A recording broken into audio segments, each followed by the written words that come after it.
Welcome to another edition of Danny's Hot Takes.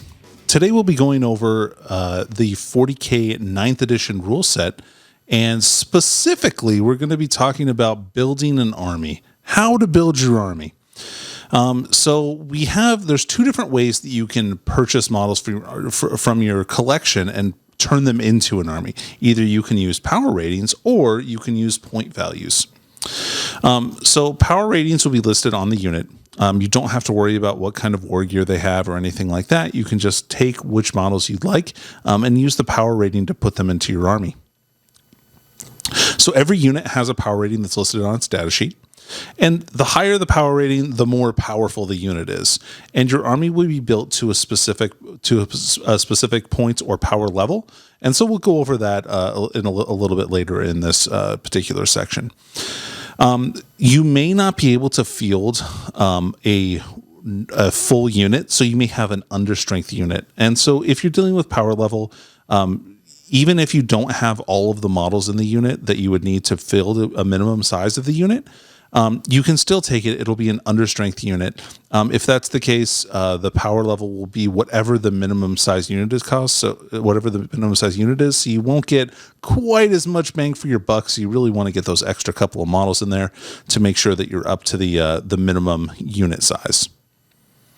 And then your army has an overall power level. So that's what you're building your army to. So like if you want a 50 power level army, you select units that in total, their power rating is up to a total of 50 power level. 50 power rating. Now you can't go over that power rating, so you have to be under it. So just keep that in mind when you are building your army. Next, we have points values. So points values is the way that you normally would build armies during the match play rule. And from my experience, it typically is the more common way to build your army. But by all means, power ratings is a really fun way to make sure that you can get your army on the table as soon as possible.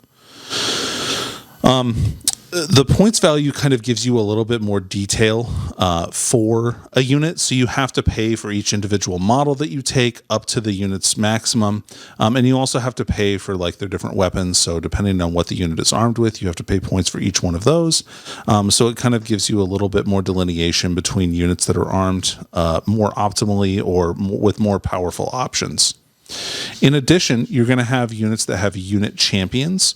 And so these are models typically with a little bit better statistics. They won't cost you any extra points. They just cost what the normal unit costs, unless, of course, in the codex or in chapter approved, it'll tell you that your unit costs a little bit, the unit champion costs a little bit more. There is the option to field understrength units with points values. However, when you do build your army, again, you're going to have to pay points. You don't have to pay points for the models that you're not taking. So just keep that in mind when you are building your army. And some formats don't allow you to also have understrength units with points values. So keep that in mind as well. And then finally, you have your points limit. So this is what the size of army you're building is. So if you have a 2,000 point army, which is one of the more common ways to play, you can include models in your army up to a total points value of 2,000 points. Now you can't go above 2,000 points, but you can build it so your army has less than 2,000 points. And so those points that you don't end up using become reinforcement points. So certain abilities or stratagems or other things that an army have will let you utilize those reinforcement points to bring additional units back onto the table, like from a unit that's been destroyed, or in the case of a lot of chaos units, you can summon demons onto the table and those cost reinforcement points. Now, unless otherwise specified, adding models to an existing unit won't cost any reinforcement points. So just keep that in mind as well. There are some units that do get to add new models to the unit, and those you don't have to pay points additionally for those models unless it specifically says so. Yay! That's right. That's for me. We have it is you, John. We have Elliot Hammer's beautiful Dark Angels army detailed here, and this kind of goes through how he took it, how he painted it, that kind of stuff. Really nice looking army. And so next we go into what a battle forged army is. And so you can see here we have the first thing you get are command points. So command points are utilized for a couple of different things. You can use them for stratagems, or you can use them for things called strategic reserves.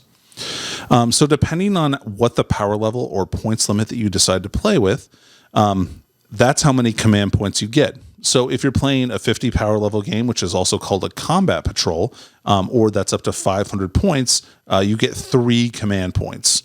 And incursions give you is 51 power level to 100 power level, or 501 to 1,000 points. That'll give you 6 command points, and so on and so forth.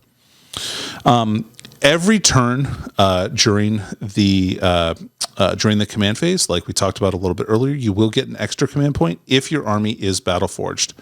In addition to that, there are also abilities in the game that will let you gain additional command points, like when you use a stratagem, or there are other things that can happen where you gain command points. You can only get a maximum of 1 command point back every single turn. You can't get more than that.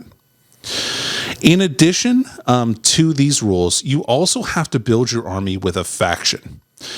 So you have a specific faction, and then you have an army faction. So every model in your army has to have one faction keyword in common. Whereas in a singular detachment, every single unit in that detachment also has to share faction keywords. And so you'll get extra bonuses if every single unit in your detachment has a faction keyword that is the same. So different armies will have different bonuses, and those will be detailed in the codexes that you'll see.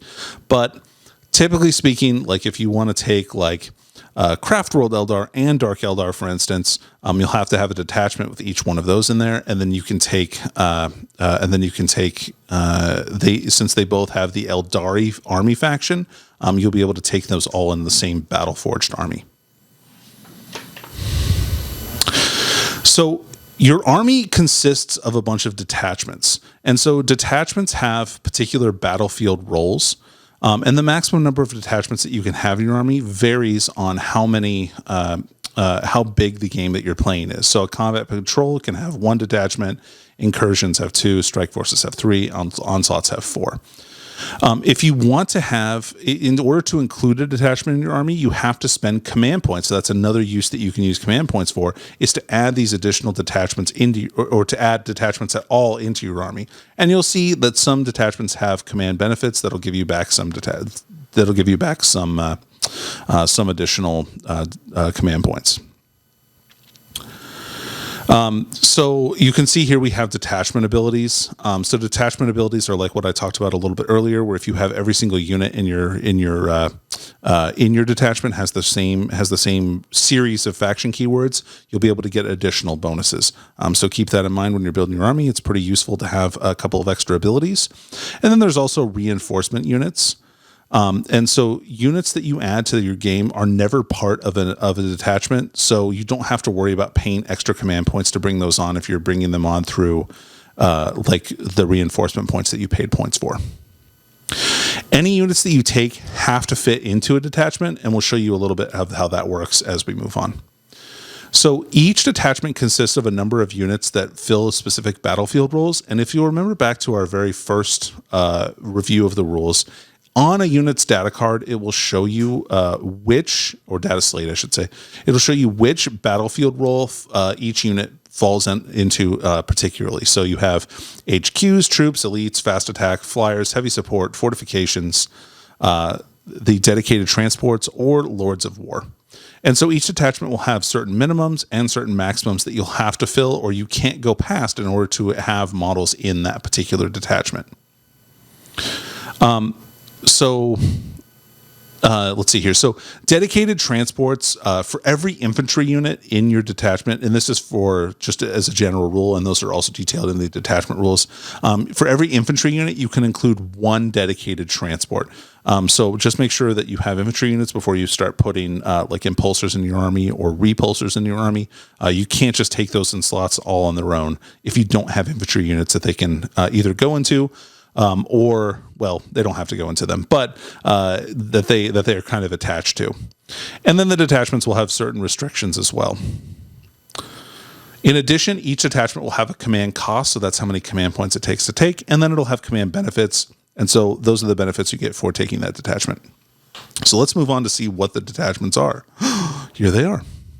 So the three detachments that'll give you a command benefit that will give you back command points if your warlord is a part of it are the patrol, the battalion, and the brigade detachment. And so I'm going to kind of refer to these as the core detachments and the other ones as specialist detachments. So the patrol detachments, the core detachments, you have your patrol, your battalion, and your brigade. The patrol is the smallest one. It gives you the least amount of slots. So basically you have to have one HQ and one troop choice. And you can have a total of 3 troop choices, a total of 2 HQs, and then 2 slots each from elites, fast attack, heavy support, and flyers. If your warlord is part of a patrol, you will get back 2 command points in your detachment for taking it. So the battalion is exactly the same as the patrol. However, you get a lot more slots. You get a lot more elite slots. You get up to 6 elites. You get up to 6 troops.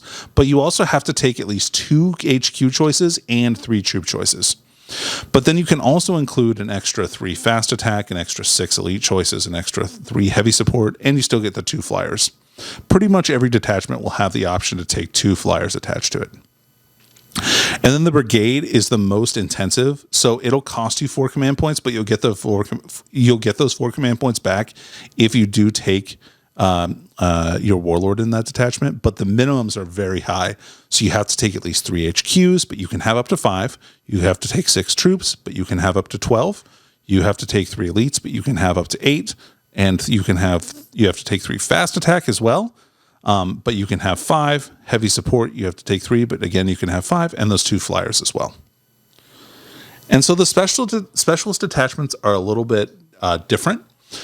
So the Vanguard detachment, basically you don't have to take troop choices for these ones, but they cost command points. So you're never going to get command points back for taking a Vanguard. So that'll give you only have to take 1 HQ, but you have to take 3 elites, and you can take up to 6 elite choices in the Vanguard detachment, but you're limited on troops and fast attack and heavy support. And the Spearhead is the same thing, but for heavy support. And the Outrider is again a very similar thing, but that's for your fast attack choices. So again, those kind of give you the option to take really heavily invest in one part of the game, but you're going to start with fewer command points if you decide that that's going to be your only detachment, or if you're taking one of these in addition to a core detachment or something else. You also have 5 other detachments as well. So you have the Supreme Command Detachment, the Super Heavy Detachment, the Super Heavy Auxiliary Detachment, the Fortification Network, or the Auxiliary Support Detachment. So the Supreme Command Detachment is special. Your unit that you take in there, it's only 1 unit that you get to take. It has to include the keywords either Primarch, Demon Primarch, or Supreme Commander, and it has to be your warlord. But if you do that, if you also take a battalion, a brigade, or a patrol, you'll get those command points refunded to you. So this lets you take kind of like your super big boss kind of HQ character and still not suffer a command point penalty. But you do have to pay an entire detachment slot. So if you wanted to take 3 different detachments, you can't include, you can only get two more instead of 3 of whatever you'd like. So there is kind of a small disadvantage there. Then you have super heavy detachments. The super heavy, and again, this one costs 0 command points. So you can start with your full 12 command points to start with, unlike a lot of the other specialist ones. So the super heavy detachment will either cost 3 command points or 6 command points. You have to take at least 3 Lords of War, but you can take up to 5. If any Titanic units are in the detachment, they have the Titanic keyword, then the super heavy detachment will cost 6 command points. That's a lot. Otherwise, it only costs 3. You can also take the super heavy auxiliary detachment, which includes just one Lord of War, and that costs 3 command points. The disadvantage for taking the super heavy auxiliary detachment, and I'll flip back a little bit here, a couple pages here. If we go to the detachment abilities, so it's the super heavy auxiliary detachment, fortification, and auxiliary support, and we'll go over fortification and auxiliary support next. Those will never give you the detachment abilities for your army. So just keep that in mind. Like, you won't, if you take a knight as an ally to like your Space Marines, right? Like, you have a Space Marine army, you want to add an Imperial Knight to your army, it's going to cost you 3 command points, and that knight won't get any of the household benefits that you would normally get if you were to take, say, a super heavy detachment of knights. But then again, you don't have to also take 2 other knights to make a super heavy detachment, and it also doesn't cost you 6 command points, which is a lot. So it just depends on what you want to start the game with. You also have the option to take a fortification network, and fortification network will allow you to take fortifications, which are buildings that are defensive buildings. So like turrets or like webway portals for Eldar. It does cost 1 command point, but if every unit in the detachment shares the same faction as your warlord's detachment, then it doesn't cost any command points at all, and you do get it for more or less for free, which is great. The final type of detachment is the auxiliary support detachment. So this lets you take 1 unit from any of the different categories, either an HQ, well, except for Lord of War, an HQ, a troop, an elites, a fast attack, a heavy support, a flyer, or just a dedicated transport. If you just want to take that impulsor in your army, but you don't have the slot for it, or you didn't take any infantry units, you can pay 2 command points and take it anyway. And so this kind of leads us to our next section, which is our Battle Forged Army roster. So when you create your army, you're going to want to create a Battle Forged Army roster, and this can be done in several ways. There will be a forthcoming app from Games Workshop that'll let you create a Battle Forged Army. And so that'll show you all of your units. And I haven't seen it yet, but so it may not show you all of your rules. So make sure you have your codex as well. You should always have your codex though, with you when you play games, because that'll detail all of your army rules.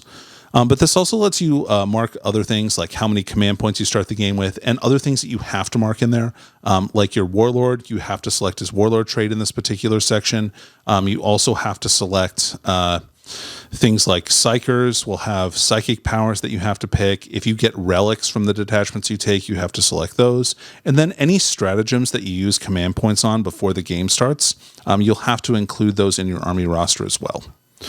So just keep that in mind. All of that has to be written down on your roster before you start your game. Otherwise, your army won't be battle forged, and you're not presenting your opponent with a clear picture of what the army that he's playing against actually is. So it's just polite to have that for sure. And then we have a picture of Matt Hudson's glorious Thousand Sons army. It's very beautiful. And that concludes how to build your army.